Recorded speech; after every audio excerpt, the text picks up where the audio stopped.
أعوذ بالله من الشيطان الرجيم بسم الله الرحمن الرحيم وإن يكاد الذين كفروا ليزلقونك بأبصارهم لما سمعوا الذكر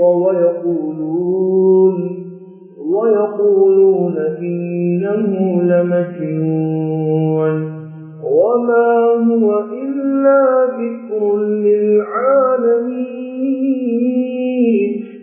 وقال نبينا المصطفى صلى الله عليه وآله وسلم العين حق ولو كان شيء سابق القدر سبقته العين أو كما قال صلى الله عليه وآله وسلم.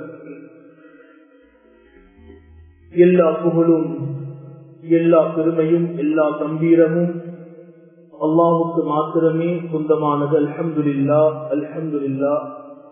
இறுதி தூதர் காத்தமுன் நபியின் நம் உயிரிலும் மேலான கண்மணி நாயகம் முஹம்மத் முஜ்தபா முஸ்தபா ஸல்லல்லாஹு அலைஹி வஸல்லம் அவர்கள் மீதும் அன்னாரின் கண்ணியமான சங்கையான சுன்னாக்களை வாழ்வில் பின்துயர்ந்த உத்தம கண்ணியமான சஹாபாக்கள் கியாமத் வரைக்கும் வரக்கூடிய அனைத்து முஸ்லிமான ஆண்கள் பெண்கள் எல்லோர்கள் மீதும் அல்லாஹ்வின் ரஹ்மத்தும் மக்ஃபிரத்தும் என்றென்றும் உண்டாவதாக. அல்லாஹ்வுடைய கட்டளை மதித்து கண்ணியமான அல்லாஹ்வுடைய மஸ்ஜிதில் சமூகம் அளித்திருக்கும் கண்ணியமானவர்களே, முத்தகீன்களே, அல்லாஹ்வுடைய நல்லடியார்களே, அல்லாஹும் அல்லாஹ்வுடைய தூதர் பெருமானார் ஸல்லல்லாஹு அலைஹி வஸல்லம் அவர்கள் வாழ்வில் எவற்றையெல்லாம் எடுத்து நடக்குமாறு சொன்னார்களோ அவற்றையெல்லாம் முடியுமான அளவுக்கு எடுத்து நடக்குமாறும், எவற்றையெல்லாம் ஹராம் என்று விளக்கினார்களோ தடை செய்தார்களோ அவற்றையெல்லாம் எங்களுடைய உடம்பில் கஃனுடைய புடவை சுத்தப்படுகின்ற வரைக்கும் முற்று முழுதாக தவிர்த்து கொள்ளுமாறு முதலில் அடியேனாக எனக்கும் அப்பால் உங்களுக்கும் தக்வாவை கொண்டு வசியத்தும் நசீஹத்தும் செய்து கொள்கின்றேன். கண்ணியமானவர்களே, அல்லாஹ்வின் நல்லடியார்களே, அல்லாஹ் எங்கள் எல்லோருக்கும் ஹஜ்ஜுடைய பாக்கியத்தை குடும்பத்தோடு தௌஃபீக் செய்வானாக. அல்லாஹும்ம ர்ஸுக்னா ஹஜ்ஜ பைத்திகல் ஹரம் வ ஸியாரத ரௌதத் நபியினா முஹம்மதின் முஸ்தபா ஸல்லல்லாஹு அலைஹி வஸல்லம். யா அல்லாஹ், எங்கள் எல்லோருக்கும் ஹஜ்ஜுடைய பாக்கியத்தையும் ஸல்லல்லாஹு அலைஹி வஸல்லம் ஜியாராவுக்கு முன்னால் நிற்கக்கூடிய பாக்கியத்தையும் எங்களுக்கும் எங்களுடைய குடும்பத்துக்கும் எங்களுடைய பிள்ளைகளுக்கும் நீ தௌஃபீக் செய்வாயாக. கண்ணியமானவர்களே, அல்லாஹ்வின் நல்லடியார்களே, நபி ஸல்லல்லாஹு அலைஹி வஆலிஹி வஸல்லம் அவர்கள் மனித சமூகத்தை பார்த்து சொன்னார்கள், ஒரு காலம் வரும். எப்படிப்பட்ட ஒரு காலம் என்று சொன்னால், சம்பாதிக்கக்கூடிய பணத்தை ஹராமா ஹலாலா என்று கூட சிந்திக்க மாட்டார்கள். சம்பாதிக்கக்கூடிய பணம் அவர் சம்பாதித்து விட்டுட்டார் என்று சொன்னால் அது ஹலால் ஹராம் என்றத அவர் பெருசாக அவர் கணக்கெடுக்க மாட்டார். அந்த பணத்துல சில நேரங்கள்ல சில ஹராம்கள் இருந்தாலும் அவருடைய உள்ளம் சொல்லும் இது ஹராம் இல்லை இது ஹலால் என்று அவர் பத்துவா தானாக அவருக்கே கொடுத்து அந்த பணத்தை பயன்படுத்தக்கூடிய ஒரு காலம் உண்டாகும் என்று சொன்னார்கள். அந்த காலத்தை நான் இப்பொழுது எல்லோருமே பார்க்கிறோம். இன்னைக்கு பல வகையான பிசினஸ்கள் ஒவ்வொருவரும் செய்யறாங்க, ஒவ்வொருவரும் பல வகையான வியாபாரங்களை செய்யறாங்க. ஆனா அந்த வியாபாரத்துடைய அடிப்படைய நாங்க யாருமே தேடி பார்க்கறது இல்லை. முன்னவர்கள் மூத்தவர்கள் இன்றைக்கு சம்பாதித்த பணம் சிலர்களுடைய அல்ஹம்துலில்லாஹ் இன்னும் அசையாம இருக்குது. காரணம், அல்ஹம்துலில்லாஹ் அவர்கள் சம்பாதிக்கும் போது ஹலாலை பேணினார்கள். அவர்கள் மௌத்தாகியும் அவர்கள் சம்பாதித்த பணம் இன்னும் அது நிரந்தரமாக அது ஒரு உறுதியாக இருப்பதை பார்க்கிறோம். ஆனா இன்றைய காலகட்டத்தில் நிறைய வாலிபர்கள் ஆன்லைன்ல பிசினஸ் பண்றாங்க, பல வகையில பல பிசினஸ்களை மாஷா அல்லாஹ் திடீரென்று ஓரிரு மாதங்களுக்குள்ள ஒருவர் 6 மாதம் 1 வருடம் கஷ்டப்பட்டு சம்பாதிக்கக்கூடிய பணத்தை இப்பொழுது இருக்கக்கூடிய வாலிபர்கள் ஓரிரு மாதங்கள்ல ஓரிரு கிழமையில சம்பாதிக்கிறாங்க. ஆனா கொஞ்ச காலம் போகும் போது பார்த்தா அல்ஹம்துலில்லாஹ் அல்லாஹ் அந்த அவர்களை பாதுகாக்கணும் இருந்த இடமும் தெரியாம போய்விட்டதை பார்க்கிறோம். எந்த பிளானும் இல்லாம எந்த விதமான மசூராக்களும் இல்லாம, அதாவது வாழ்க்கையில அனுபவங்கள் நிறைய காணப்பட்ட வியாபாரத்துல, அதாவது நிறைய அனுபவங்களை கண்ட மக்களுடைய அட்வைஸ கூட கேட்காம இன்னைக்கு நிறைய வாலிபர்கள் வியாபாரம் செஞ்சு இன்னைக்கு மற்ற மக்களை கஷ்டத்துல போட்டு ஒவ்வொரு நாடுகள்ல செட்டில் ஆகி இருக்கிறத பார்க்கிறோம். இன்னைக்கு 100 லட்சம் 200 லட்சம் 300 லட்சம் என்று இன்னைக்கு நிறைய மக்களை கஷ்டத்துல போட்டுட்டு அந்த மக்கள் வெளிநாடுகள்ல இருக்கக்கூடிய காட்சிகளை பார்க்கிறோம். கண்ணியமானவர்களே, அல்லாஹ்வின் நல்லடியார்களே, ஸல்லல்லாஹு அலைஹி வஸல்லம் சொன்னாங்க, மனிதனுக்கு அல்லாஹ் 2 வகையான நிஅமத்துகளை கொடுத்திருக்கிறார். 2 வகையான நிஅமத்துகளை. ஆனா அந்த மக்கள் அந்த 2 நிஅமத்துகளையும் அதை பெரிதாக பார்க்கிறது கிடையாது. அந்த நிஅமத் 2ஐயும் அது ஒரு நிஅமத்தாக மக்கள் கணக்கெடுப்பதும் கிடையாது. அதுல பொதுப்போக்காக இருக்கிறாங்க. ஒன்று சொன்னாங்க சிஹா, உடல் ஆரோக்கியத்தை பற்றி சொன்னாங்க, உடல் ஆரோக்கியம். 2வது அல் ஃபரா, ஓய்வு நேரத்தை பற்றி சொன்னார்கள். இந்த 2ஐயும் மனிதன் இழந்ததற்கு பின்னால்தான் சிந்திக்கிறான், எனக்கு ஓய்வு நேரம் இல்லையே. ஒரு மனிதனுக்கு நோய் வந்ததற்கு பின்னால்தான் அவருடைய அந்த உடல் ஆரோக்கியத்தை பற்றி சிந்திக்கிறார்கள். ஸல்லல்லாஹு அலைஹி வஸல்லம் சொன்னாங்க, இந்த 2ஐயும் நீங்க வீணாக்கி விடுவானோ, இந்த 2ஐயும் சரியாக பிளான் பண்ணி நீங்க பயன்படுத்தி போங்க. கண்ணியமான சகோதரர்களே, என்ன சொல்ல வாரேன்டா, ஸல்லல்லாஹு அலைஹி வஸல்லம் அவர்கள் ஒரு மனிதன் எல்லா வகையான செயற்களை செய்வதற்கும் அடிப்படை அந்த மனிதனுடைய உடல் ஆரோக்கியமாக இருக்க வேண்டும்.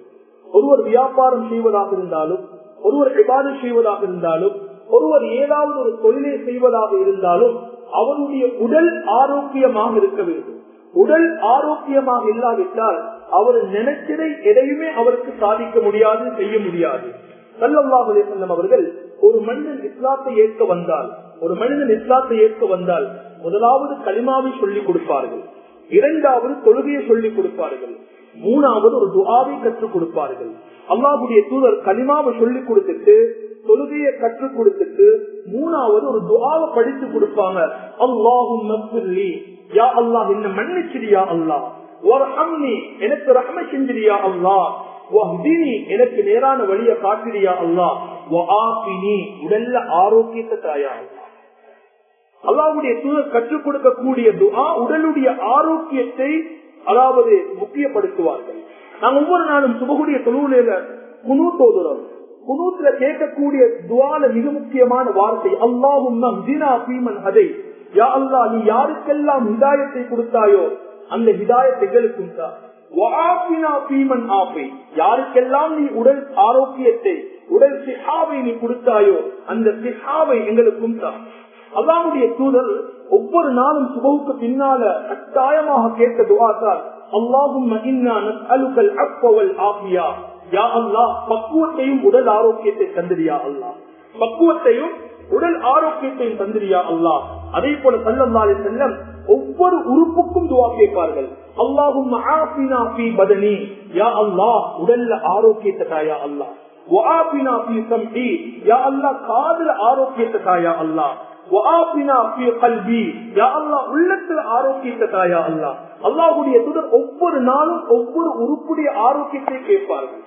இன்னும் ஒரு மிக முக்கியமான துஆ, நாங்கள் ஒவ்வொருவரும் கற்றுக்கொள்ளக்கூடிய பாடமாக்கக்கூடிய மிக முக்கியமான துஆ அல்லாஹும்ம இன்னி நஊது பிக மின் ஸவாலி நிஅமதி, யா அல்லாஹ் நீ எனக்கு தந்த வளங்கள், நீ எனக்கு தந்த நிஅமத்துகள் திடீரென்று இல்லாமல் போவதை விட்டும் நான் பாதுகாப்பு தேடுகிறேன். நீ எனக்கு தந்த நிஅமத்துகள் இல்லாமல் போவதை பாதுகாப்பு தேடுகிறேன். திடீரென்று பேரலைஸ் ஆகுவதை விட்டும், திடீரென்று உடலுடைய சக்தி இல்லாமல் போவதை விட்டும், திடீரென்று உடல் இயங்காமல் போவதை விட்டும் யா அல்லாஹ் உன்னிடத்துல பாதுகாப்பு கேடுகிறேன். இது யாரு சொல்லி தந்த துஆ? அல்லாஹ்வுடைய தூதர். நல்லா இருக்கிறாரு, திடீரென்று கண்ணியமான சகோதரர்களே, ஒரு சகோதரர் இரவு தூங்குறாரு, அவருடைய தலையில கைய வச்சு தூங்குறாரு. காலையில எழும்பும் போது அவருடைய கையை தூக்க முடியாது, கிட்டத்தட்ட அவருடைய கையை சரிப்படுத்துறதுக்கு 2 வருடங்கள் கஷ்டப்பட்டார். 2 வருடங்கள். ஆனால் 2 வருடங்கள் ஆகியும் சரியாக அவருடைய கையை இன்னும் அசைக்க முடியாது. திடீரென்று அல்லாஹ் உடலுடைய ஆபியத்தை மாற்றம் செஞ்சிடுவார். கண்ணியமான சகோதரர்களே, அல்லாஹ் நல்லடியார்களே, அதாவது இந்த குத்பாவுடைய சுருக்கம் என்னென்றா, ஒரு மனிதன் அனைத்தையும் செய்வதற்கு அவனுக்கு தேவை அவனுடைய உடலுடைய ஆரோக்கியம். ஆனா இந்த உடலுடைய ஆரோக்கியம் 2 விதமாக இல்லாமல் போகலாம். ஒரு மனிதனுடைய உடலுடைய ஆரோக்கியம், உடலுடைய சிஹத், அவர் 2 விதமாக இல்லாமல் போகலாம். ஒன்று அவருடைய சில பாவனைகள் மூலமாக இல்லாமல் போகலாம். ஒன்று அவர் சாப்பிடக்கூடிய சாப்பாடு, அவர் அதிகமாக கவலைப்படுவதனால, சில பேர்கள் அதிகமாக வேலைகள் செய்வதனால, தூக்கமின்மை, தூங்காமல் இருப்பதனால, அதே போன்று உடலில் ஏற்படக்கூடிய சில நோய்களால, சிலர்கள் பாதிக்கக்கூடிய டேப்லெட்டால, இன்னும் சிலர்கள் தவறான மோசமான உறவுகளில் ஈடுபடுவதனால, இன்னும் சிலர்கள் மோசமான பாவனைகளை பாதிப்பதன் மூலமாக அவருடைய உடலுடைய ஆரோக்கியம் இல்லாமல் போகலாம். இது ஒரு வகையான முறை. இன்னொரு வகை இருக்குது, சில மக்களுடைய உடலுடைய ஆரோக்கியத்தை இல்லாமலாக்கக்கூடிய பயங்கரமான ஒரு விடயம் தான் 2 விதமான விடயங்கள் அல்லாஹ்வுடைய தூதர் சொன்னார்கள். ஒன்று சூனியம். முதலாவது சூனியம். ஒரு மனிதனுடைய உடலுடைய ஆரோக்கியத்தை, ஒரு மனிதனுக்கு தாக்கத்தை உண்டாக்கக்கூடிய பயங்கரமான ஒரு பாவம். ஒரு மனிதன் அல்லாஹ்வுடைய தூதர் சொன்னார்கள், கொலை செய்ய என்று கட்டளையிட்ட ஒரு பாவம் தான் சூனியம். இன்னைக்கு ஒருவர் வியாபாரத்துல முன்னுக்கு வாராரு, குடும்பம் ஒரு பள்ளி லைஃப்ல நல்லாக வாழ்ந்து கொண்டிருக்கிறாரு, அதை பிடிக்காத சிலர்கள் என்ன செய்யறாங்க, யார் யாருக்கிட்டயோ போய் அவர் வாழ்க்கையில ஹஜ் செஞ்சிருக்க மாட்டாரு, உம்ரா செஞ்சிருக்க மாட்டாரு, ஆனா இந்தியாவுக்கு போறாரு, சூனியம் செய்கிறார். இந்தியா நிறைய வாலிபர்கள், நிறைய பெற்றோர்கள் வந்து கண்ணீர் வடிக்கிறாங்க, ஹஜ்ரத் நாங்க போய் விசாரிக்கிறோம், அது சூனியத்தை நம்புறது நம்பாது உங்களோட கையில. ஆனா இஸ்லாம் சொல்லுது சூனியம் என்று ஒன்று இருக்குது. இஸ்லாம் சொல்லுது சூனியம் என்றும் இருக்குது. அல்லாஹ்வுடைய தூதருக்கும் சூனியம் செய்தார்கள், அல்லாஹ்வுடைய தூதருக்கும் சூனியம் செய்தார்கள். கண்ணியமான சகோதரர்களே, ஒரு சூனியம் சில நேரங்கள்ல சில குடும்பங்களை இல்லாமல் ஆக்குகிறது. வியாபாரத்துல நல்லாக இருந்தவர் திடீரென்று கீழே விழுகிறாரு. அவர் ஹலாலாகத்தான் சம்பாதித்தாரு, ஆனா என்ன ரீசன் என்று தெரியா, காரணங்களை பார்த்து அவர் சூனியம் செய்யப்பட்டிருக்கிறாரு. அதுக்கு என்ன காரணம் என்றா, எங்கட சமூகம், எங்கட சொசைட்டி மற்ற சமூகத்தை விட வித்தியாசமானவர்கள். அதாவது தனக்கிட்ட இருக்கக்கூடிய வளர்ச்சி அல்லாஹ் சொல்றான், நீங்க பயன்படுத்துங்க, நீங்க பயன்படுத்தக்கூடியதை நான் பார்க்கறது ஆசைப்படுறேன் என்றார். நாங்க அணியக்கூடியத வாகனங்களை, ஆனால் எங்கட சமூகம் எல்லாம் மீறி பயன்படுத்துறத பார்க்கிறோம். அது எங்களுடைய திருமணங்களாக இருக்கலாம், எங்களுடைய வாகனங்களாக இருக்கலாம், எங்களுடைய ஏனைய பொருட்களாக இருக்கலாம். அதாவது சில மக்களுக்கு பொறாமையும், சில மக்களுக்கு அதாவது சூனியம் செய்வதற்கு நாங்களுமே காரணமாக அமைகிறோம். இது கண்ணியமான சகோதரர் நல்லா பாருங்க பார்க்க. இன்னைக்கு பேஸ்புக் எடுத்தாலும் மற்ற சோசியல் மீடியாக்கள் எடுத்தாலும் முஸ்லிம்கள் தான் அதிகமாக தாங்கள் பயன்படுத்தக்கூடிய விடயங்களை அப்லோட் பண்றதை பார்க்கிறோம். கிறிஸ்தவ மக்களோ அந்நிய மக்களோ அதிகமாக அவங்களுடைய வேற விடயங்களை போடுவாங்களே ஒழிய அவங்களுடைய கையில் இருக்கக்கூடிய வெல்த்தையோ, அவங்களுடைய சொத்துக்களையோ, அவங்களுடைய வாகனங்களையோ அப்லோட் பண்றதை நீங்க யாரும் பார்க்க மாட்டீங்க. ஆனா எங்கட சொசைட்டி அல்ஹம்துலில்லாஹ் அவங்களுடைய வியாபார ஸ்தலம், ஒரு வீடை கட்டிட்டா வீடுடைய ஆரம்பத்தில இருந்து, டாய்லெட்ல இருந்து, கிச்சன்ல இருந்து எல்லாமே வீடியோ பண்ணி அதுக்கு இஸ்லாமிக் சாங் ஒன்றை கூட அப்லோட் பண்றாங்க. Islamic song. திடீரென்று அந்த வீட்டுக்குள்ள முசீபத், திடீரென்று அந்த வீட்டுக்குள்ள பிரச்சனை, வியாபாரம் இல்லாம போகுது. இது ஒன்று சூனியம் செய்யறாங்க. இரண்டாவது மிக முக்கியமான ஒரு விடயம் தான், நாங்க ஒவ்வொருவரும் அஞ்சு கொள்ளக்கூடிய விடயம். அல்லாஹ்வுடைய தூதர் சொன்னாங்க, அல் ஐனு ஹக்குன், அல் ஐனு ஹக்குன், கண்ணூர பயந்துக்கோங்க. கண்ணூர அதாவது ஈவிலை அஸ்வஹா என்றுவாங்க சிங்களத்தால. இந்த கண்ணூர் என்பதை நாங்க மட்டுமல்ல எல்லா மதத்தினர்களும், இந்து மக்கள், கிறிஸ்தவ மக்கள், அதே போல யூதர்கள், ஆதி காலத்துல வாழ்ந்தவர்கள், எல்லா இன மக்களும் இந்த கண்ணூரை 100% நம்புறாங்க. அல்லாஹ்வுடைய தூதர் ஸல்லல்லாஹு அலைஹி வஸல்லம் சொன்னாங்க, அல் ஐனு ஹக்குன், கண்ணூர் என்பது உண்மை. குர்ஆனும் ஹதீஸும் இந்த கண்ணூரை பத்தி என்ன சொல்லுது? குர்ஆனும் ஹதீஸும் இந்த கண்ணூர் என்றா உண்மையா, கண்ணூர் என்று இருக்குதா, கண்ணூரால மனிதன் வீழ்த்தப்படுவானா, கண்ணூரால் ஒரு மனிதன் அழிக்கப்படுவானா என்று பார்த்தா, ஹதீஸ்களை தேடி பார்த்தா சுப்ஹானல்லாஹ், அல்லாஹ்வுடைய தூதர் கண்ணூரை பற்றி மிகவும் எச்சரித்தார்கள். அல்லாஹ்வுடைய தூதர் குர்ஆன்ல அல்லாஹ்வுடைய தூதருக்கு சொல்லும் போது அல்லாஹ்வுடைய தூதர் குர்ஆன் ஓதிக்கொண்டிருக்கிறார். காஃபிர்கள், இறை மறுப்பாளர்கள் அந்த குர்ஆன் ஓதுவதை கேட்டுக் கொண்டிருக்கிறாங்க. அல்லாஹ் அந்த வசனத்தில் சொல்லும் போது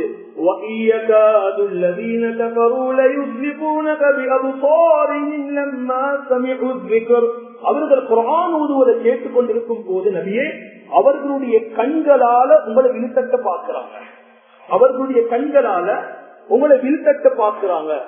அஸ்லக என்று சொன்னா, இந்த ஜலக் என்ற வார்த்தை என்னன்னு சொன்னா, ஒரு மனிதனுடைய கண்ணால இன்னொருவரை வீழ்கிறது, ஒருவருடைய கண்ணால இன்னொருவரை படுக்க போடுறதுக்கு சொல்லக்கூடிய வார்த்தை தான் இந்த அஸ்லக என்ற வார்த்தை. யாக்கூப் அலைஹிஸ்ஸலாம் தன்னுடைய மகன்மார மிஸ்ருக்கு அனுப்பி வைக்கும் போது சொல்றாங்க, தன்னுடைய 11 மகனையும் அழைத்து சொல்லுறாங்க, மகன் நீங்க 11 பேரும் மிஸ்ருக்குள்ள நுழையக்கூடிய நேரத்துல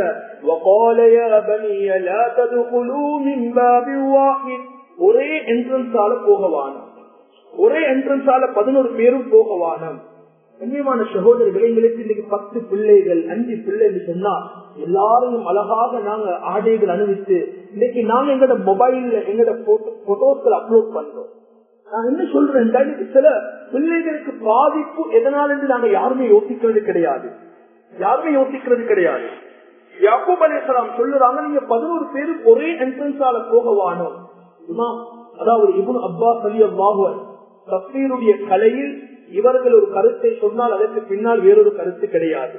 என்ன காரணத்துக்காக சொன்னாங்கன்னா, 11 பேரும் ஒரே வாயிலால போனா கண்ணூறு பட்டுவிடும், அதனால அது குழுவின் அபுவாபி முத்தஃபர்ரிகா, நீங்கள் ஒவ்வொருவரும் பல வாயல்களால பல என்ட்ரன்ஸால பிரிஞ்சு போங்க என்று யாக்கூப் அலைஹிஸ்ஸலாம் தன்னுடைய மகனை பார்த்து சொல்லுறான்.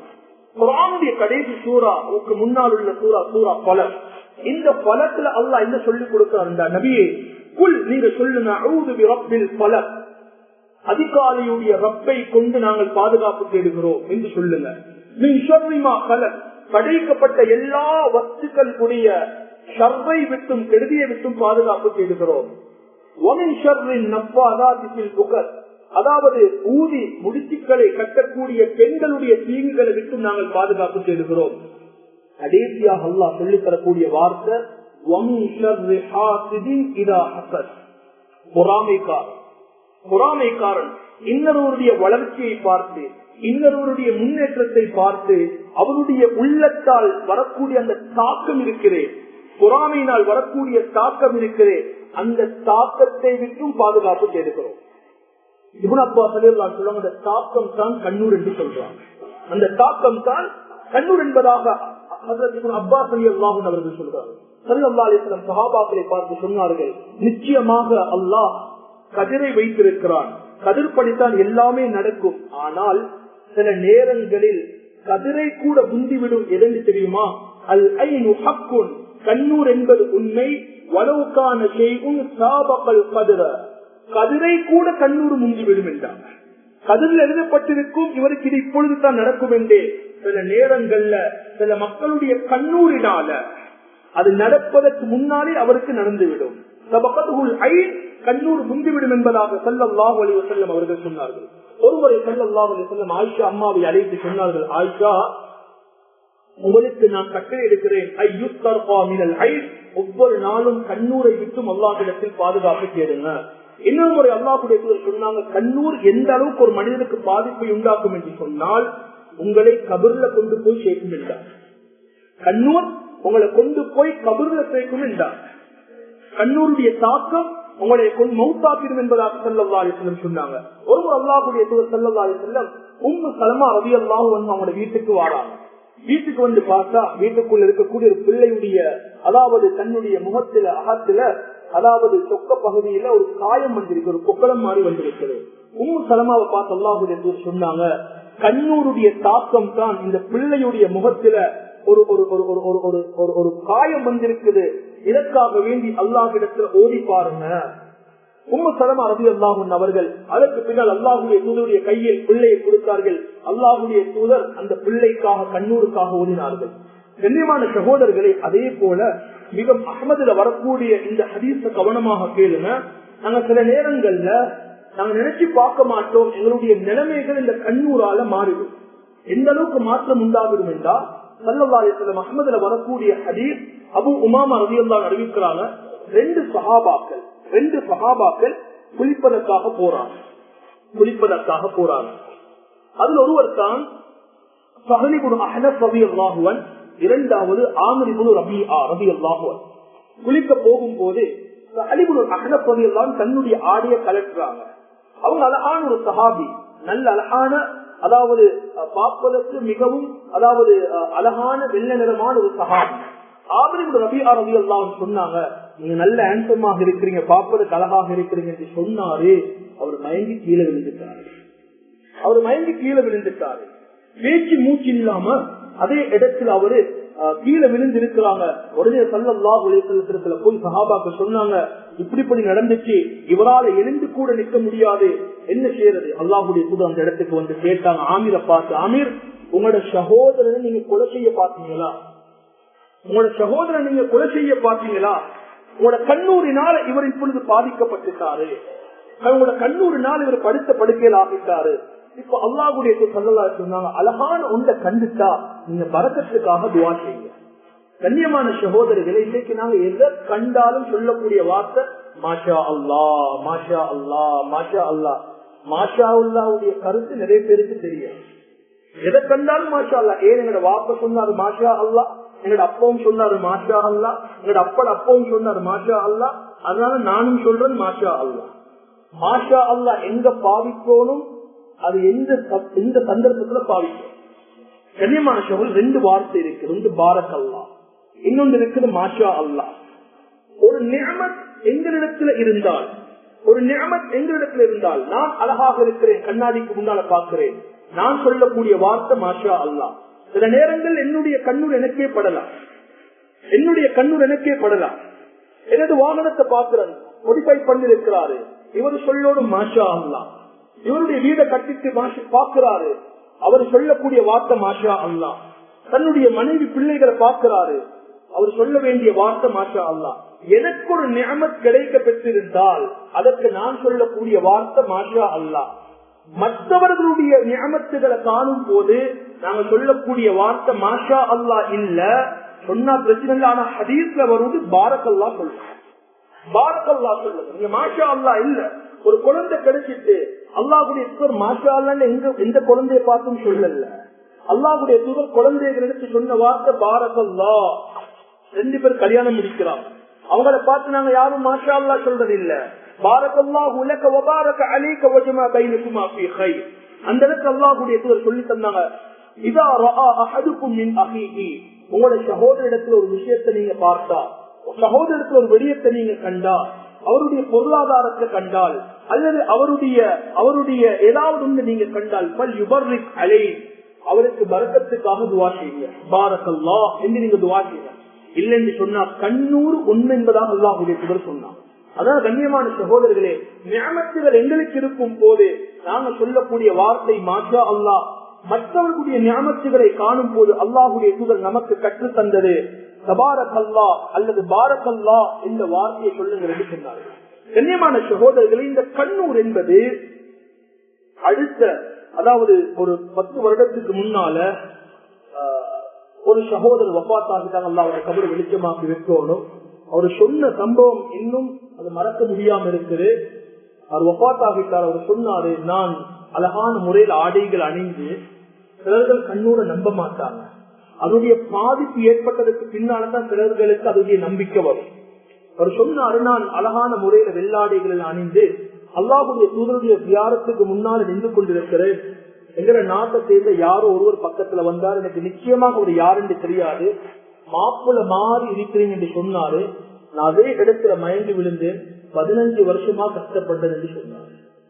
15 வருஷமாக கஷ்டப்படுறேன் என்றார்.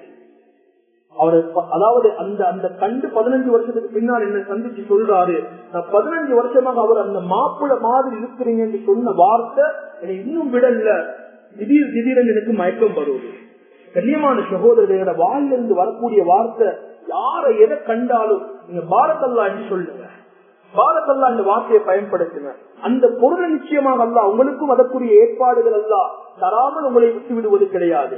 கண்ணியமான சகோதரர், அடுத்தது மிக முக்கியம் என்னென்றா, ரிலீஸ் பண்ணி சொல்லுறேன் உங்கள் எல்லாருக்கும், என்னையும் சேர்த்து சொல்லுறேன், நாம அனுபவிக்கக்கூடிய விடயங்களை விசேஷத்துல போடவாங்க. இன்னைக்கு நிறைய பிள்ளைகள் படுத்த படுக்கையில் இருக்கிறாங்க. சில பிள்ளைகள் பயங்கரமான நோயால பாதிக்கப்பட்டிருக்கிறாங்க. சில பிள்ளைகள் அதுக்கு என்ன ரீசன் என்று பார்த்தா சில உலமாக்கள் எழுதுறாங்க, சிலர்கள் தங்களுடைய பிள்ளைகளுடைய அழகை, தங்களுடைய பிள்ளைகளுடைய திறமைகளை மக்களுக்கு மத்தியில போர்ட் பண்றாங்க, ஷேர் பண்றாங்க. இந்த பார்க்கக்கூடிய எல்லோருமே மாஷா அல்லாஹ் பாரக் அல்லாஹ் சொல்லக்கூடியவங்க அல்ல. பாருங்கள் இந்த பிள்ளைகளுடைய டேலண்ட, அது செல்லக்கூடிய நோக்கம் 2 விதமாக இருக்கலாம். புகழ்வதற்காக இருக்கலாம், இன்னும் சிலர்கள் என்னுடைய பிள்ளைக்கு இது இல்லையே என்று ஏக்கத்தோட பார்க்கக்கூடிய பிள்ளைகள் இருக்கலாம். அதனால தான் உலமாக்கள் எழுதுறாங்க, நீங்க ஹோட்டல்களுக்கு போனாலும் அந்த கண்ணாடிக்குள்ள இருக்கக்கூடிய உணவுகள் எடுத்து சாப்பிடுவாங்க. கண்ணாடிக்கு முன்னால் இருக்கக்கூடிய பண்ணையோ நீங்க பொருட்களோ எடுத்து சாப்பிடுறது கவிழ்ந்துக்கோங்க. ஏனென்றா பாதையில போகும் போது நிறைய மக்களுடைய கண் அதுல படுவது. பணம் கொடுத்து வாங்க முடியாத கஷ்டமான மக்கள் அதை பார்த்து தன்னுடைய கண்களால் எனக்கு இந்த பொருளை வாங்க முடியாது, அதாவது சாப்பிடக்கூடிய பொருட்கள், இந்த பொருள் எனக்கு சாப்பிட முடியாது, இந்த பன் எனக்கு வாங்க முடியாது, இந்த ஷார்ட் எனக்கு எடுக்க முடியாது என்று மக்கள் ஏற்கப்படுறாங்க. சில நேரங்கள் அதனுடைய தாக்கம் உங்களுக்கு உண்டாகலாம், அதனுடைய தாக்கம் உங்களுக்கு உண்டாகலாம். கண்ணியமான சகோதரர்களே, ஸல்லல்லாஹு அலைஹி வஸல்லம் அவர்கள் முன்னால் உள்ள காலத்துல இருந்த யூதர்கள் கண்ணூரை நம்பினாங்க. அவங்க கண்ணூறு பட்டுட்டு சொன்னா கையில ஒரு தாயத்தை கட்டிக்கொள்வாங்க, ஒரு கயிறை கட்டிக்கொள்வாங்க. நசாராக்களும் அவங்களும் இந்த கண்ணூரை பூஜை என்று சொல்லுவாங்க. இந்த கண்ணூரை கண்டுட்டா அவங்க ஓதி பார்த்து அவங்க பைபிள்ல வரக்கூடிய சில வார்த்தைகள் எழுதி ஒரு தகட அவங்களுடைய பாக்கெட்ல வச்சு கொள்வாங்க. அதே போல எங்களோட பௌத்த சகோதரர்கள் கூட என்ன செய்வாங்கன்னா இதனுடைய எத்வாகா என்று சொல்லுவாங்க. கண்ணூர் பட்டுட்டா அவங்க என்ன செய்வாங்க, இந்த கண்ணூர்ல இருந்து பாதுகாக்கிறதுக்காக வேண்டி அவங்களும் என்ன செய்வாங்கன்னா சில தகடுகளை எடுத்து கொழுகி கொள்வாங்க. இந்து சகோதரர்கள் எடுத்தால் வித்தியாசம். அவங்க என்ன செய்வாங்க, வீட்டுக்கு முன்னால பூசணிக்காவை வச்சிருப்பாங்க, வாகனத்துக்கு முன்னால ஒரு ஜெசிக்காவையும் கொசிக்காவையும் மிளகையும் எடுத்து கட்டி தொங்க விடுவாங்க. இல்லாட்டி வீடுகளுக்குள்ளால அல்ஹம்துலில்லாஹ் அவங்க வீடை சுற்றி என்ன செய்வாங்க, பாதுகாப்பு, அதாவது பொம்மைகளை வைப்பாங்க. ஆனா எங்களுடைய இஸ்லாமியர்கள் அல்ஹம்துலில்லாஹ் எங்களுடைய மார்க்கத்தை தவிர மற்ற எல்லா மதத்தவர்கள் செஞ்சதே நாங்க எடுக்கிறோம். இன்னைக்கு சிலர்கள் எங்களுடைய வீடுகளை பார்த்தா எல்லா இடங்கள்லயும் போத்தல்களை வச்சிருப்பாங்க, தாடுகளை வச்சிருப்பாங்க, ஒரு பிளேட்டை தொங்க வச்சிருப்பாங்க. நான் கண்ணியமானவர்களே, நான் அன்பாக கேட்கிறேன், துஆவுக்கு இல்லாத பவர், என்னுடைய நாவால நான் ஓதக்கூடிய துஆவுக்கு இல்லாத பவர் அந்த போத்தலுக்கு இருக்குமா? என்னுடைய நாவால நான் அல்லாஹ் கிட்ட கேட்கக்கூடிய துஆவை விட தொங்கக்கூடிய அந்த தகடுக்கு இருக்குமா? கண்ணியமான சொல்லி ஸல்லல்லாஹு அலைஹி வஸல்லம் காலத்தில் அல்லாஹ்வுடைய தூதர் சிலவர்களுக்கு தாயத்தை கட்டிருக்கலாம். ஆனா எங்கேயும் ஒரு வீட்டுல போய் அல்லாஹ்வுடைய தூதர் வீட்டுக்குள்ள முசீபத்துகள் இருந்தால் முதலாவது செஞ்சது 2 ரகாத் தொழுவாங்க. எந்த வீட்டுல தொழுகை இல்லையோ, எந்த வீட்டுல குர்ஆன் இல்லையோ, ஸலவாத் இல்லையோ, திக்ர் இல்லையோ, நீங்க ஹரத்துல இருக்கக்கூடிய காபாவுடைய புடவையை கொண்டு வீட்டுக்குள்ள தொங்க வச்சாலும் அந்த வீட்டுக்குள்ள முசீபத் தான் இருக்கு. ஏன்? எந்த வீட்டுல தொழுகை இல்லையோ அல்லாஹ்வுடைய ரஹ்மத் அந்த வீடுகளுக்கு இருக்காது. ஸல்லல்லாஹு அலைஹி வஸல்லம் ஒரு அதாவது ஒரு கண்ணூர் பட்டுட்டா அதுல இருந்து பாதுகாக்கிறது எப்படி, அதுல இருந்து எங்களை பாதுகாத்துக் கொள்வது எப்படி, எங்களோட பிள்ளைகளுக்கு நாங்க என்ன செய்யறது? சிலர்கள் கண்ணூர் பட்டுட்டா தண்ணி பொட்டலையும் எடுத்து ஓடி வருவாங்க, எனக்கு ஓதித்தாங்க. நான் சொல்லுறேன், நீங்க பள்ளிக்கு வந்து ஹஸ்ரத்மார்களுக்கிட்ட கொடுக்கறத விட உம்ம வாப்ப பிள்ளைகளுக்கு ஓடுங்க, உம்ம வாப்ப பிள்ளைகளுக்கு ஓதி ஓடுங்க. சொன்னாங்க, கண்ணூர் யாரால பட்டுன்னு உங்களுக்கு தெரியும் என்றா செய்ய வேண்டிய முதலாவது வேலை அவரை முகத்தையும் அவருடைய கையையும் அவருடைய காலையும் அவருடைய முழு உடலையும் கழுகி அந்த தண்ணீரை நீங்க எடுத்து கண்ணூர் பட்டவருடைய மேல ஊட்டி விடுங்கன்றார். நான் நேரத்தோட சொன்ன சம்பவம், அந்த 2 சஹாபில அடுத்த சஹாபிய ஆமிர் ரலியல்லாஹு அன்ஹு சொன்னாங்க, அல்லாஹ்வுடைய தூதர் முழுமையாக குளிக்க வைத்து அந்த தண்ணீரை எடுத்து சஹர் ரலியல்லாஹுடைய மேல ஊற்றினதற்கு பின்னால்தான் அல்லாஹ் இடத்திலிருந்து அவர்களுக்கு ஷிஃபா கிடைக்கும். 2வது, ஒருவர் இவரால்தான் எனக்கு கண்ணூர் என்று சொன்னால் நீங்க பயப்படாம அவரை கண்டதற்கு பின்னால்தான் உங்களுக்கு ஒரு தாக்கம் ஏற்பட்டது உங்களுக்கு தெரியும் என்று சொன்னால் அந்த சகோதரரை போய் சந்திச்சு சொல்லுங்க, நீங்க முதுவெடுத்த தண்ணீர் எனக்கு தாங்க என்று கேளுங்க. முதுவெடுத்த தண்ணீரை கேளுங்க. உங்களுக்கு அவரால் இல்லாட்டி அதற்கு மருந்து எதிலையும் இல்லை, அதுல மருந்து எதிலையும் இல்லை, உங்களுக்கு சரியாக இவரால் என்று தெரியும் என்று சொன்னால் அவரிடத்துல போய் அந்த தண்ணீர் எடுத்து அந்த தண்ணீர் உங்களோட மேனியில ஊற்றி போங்க என்று அல்லாஹ்வுடைய தூதர் சொன்னார்.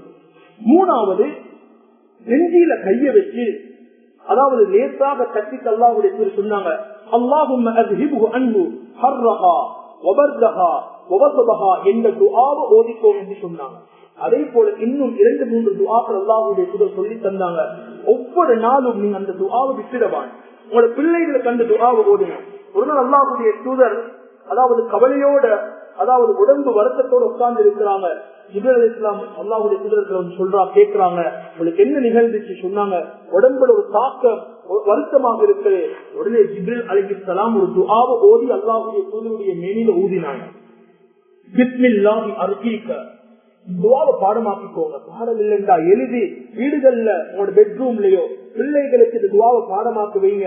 அத ஒரு அதிகமாக, அதாவது பிள்ளைகள் இருக்கக்கூடிய இடத்துல அந்த துஆவை எழுதி வைங்க. அந்த பிள்ளைகளுக்கு அந்த துஆவை ஓத சொல்லுங்க. இது மிக முக்கியமான ஒரு துஆ. பிஸ்மில்லாஹி அர்கீக, அதாவது மின் குல்லி ஷைஇன் யுஹ்தீக வ மின் ஷர்ரி குல்லி நஃப்ஸின் அவ் ஐனி ஹாசிதின் அல்லாஹ் யஷ்ஃபீக் பிஸ்மில்லாஹி அர்கீக். இந்த துஆவை ஜிப்ரீல் அலைஹிஸ்ஸலாம் ஓதி ஸல்லல்லாஹு அலைஹி வஸல்லம் மேனில ஊதினாங்க.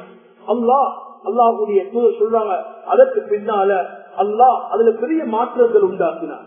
கண்ணியமான சகோதரர்களே, அதே போல ஸல்லல்லாஹு அலைஹி வஸல்லம் எங்களுக்கு சொல்லி தந்த இன்னும் ஒரு மிக முக்கியமான துஆ, ஹசன் ஹுசைன் ரலியல்லாஹு அன்ஹு அவர்களை எப்பொழுதும் காலையில அழைத்து அல்லாஹ்வுடைய தூதர் ஓதின ஒரு துஆ தான், உஈது பிகலிமாத்தில்லாஹி தாம்மா மின் குல்லி ஷைத்தானி வஹாம்மா வ மின் குல்லி ஐனில் லாம்மா. இந்த துஆவை ஓதி தன்னுடைய பேர பிள்ளைகளுடைய, அதாவது மேனில் அல்லாஹ்வுடைய தூதர் ஓதி ஊதுவார்கள். சூரா 3ஐயும் ஓதி ஊதுவார்கள். இது நாம ஒவ்வொருவரும் ஒவ்வொரு நாளும் காலையில மாலையில பிள்ளைகளுக்கு மட்டுமல்ல, உங்களோட வாகனத்துக்கு ஊதுங்க. உங்களோட வாகனத்துல ஏறி உட்கார்ந்து ஓதுங்க. உங்களோட சொப்புக்கு போனா இதை கட்டாயமாக ஓதுங்க. உங்களுடைய பிள்ளைகளை மனித மக்களுக்கு மேல நீங்க கட்டாயமாக ஓதி ஊதுங்க. ஏதாவது ஒரு பொருள் வாங்கினா அந்த பொருள்ல ஓதுங்க.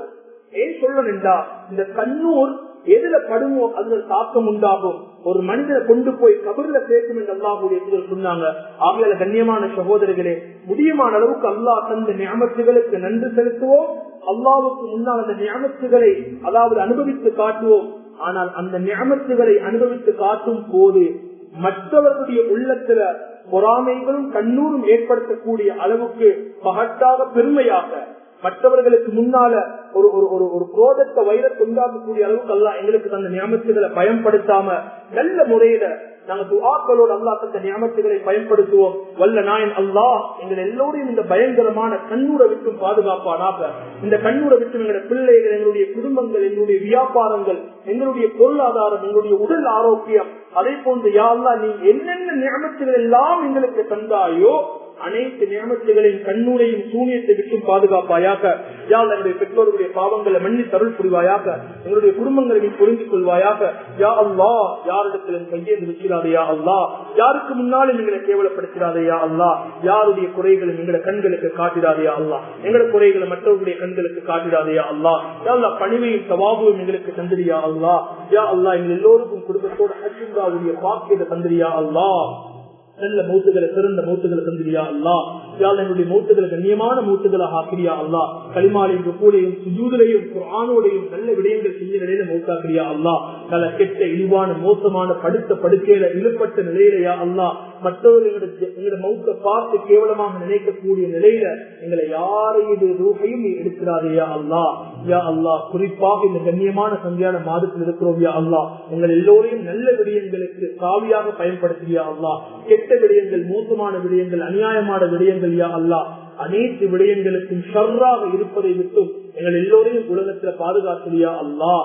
யா அல்லாஹ் நாளை மறுமையில ஸல்லல்லாஹு அலைஹி வஸல்லம் அவர்களோட ஜன்னத்துல் ஃபிர்தௌஸுக்கு நுழைந்து உன்னுடைய சந்திப்பையும் உன்னுடைய பொருத்தத்தையும் நீ ஓதக்கூடிய சூரா ரஹ்மானை கேட்டவர்களாக, அதே போன்று சுஜூதில் விளக்குகின்ற கண்ணியமான பாக்கியத்தை பெற்ற நன்மக்களாக எங்கள் எல்லோரையும் ஆக்கிரமித்து புரிவாயாக. வஆகிரு தஅவானா அல்ஹம்துலில்லாஹி ரப்பில் ஆலமீன். வஸ்ஸலாமு அலைக்கும் வரஹ்மத்துல்லாஹி.